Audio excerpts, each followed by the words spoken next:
গতকাল সন্ধেই আমি চলে গেছিলাম বুনিয়াদপুর তরুণ সংঘে।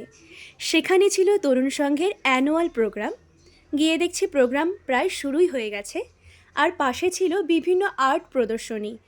আর্টগুলো সত্যি ভীষণ সুন্দর ছিল দেখতে, এবং প্রত্যেকটা কাজ, হাতের কাজ অসম্ভব ভালো লেগেছিল আমার।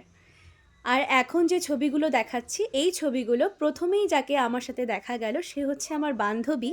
সেই বান্ধবীর হাতে আঁকা ছবি। আমরা একসাথে এক স্কুলে পড়েছি এবং এখন কর্মসূত্রে আমরা একসাথে কাজও করছি। তো তার ছবিগুলো ভীষণ ভালো লেগেছে আমার, অসম্ভব ভালো। আরও অনেক দূর এগিয়ে যা। আর সাথে ছিল অনেক খাবারের স্টল, বিভিন্ন খাবারের স্টলও ছিল। আর এইদিকে কিন্তু সবাই প্রোগ্রাম দেখতে বসে পড়েছে, তাই আমিও আর এদিক ওদিক ঘোরাঘুরি না করে বসে পড়লাম প্রোগ্রাম দেখতে।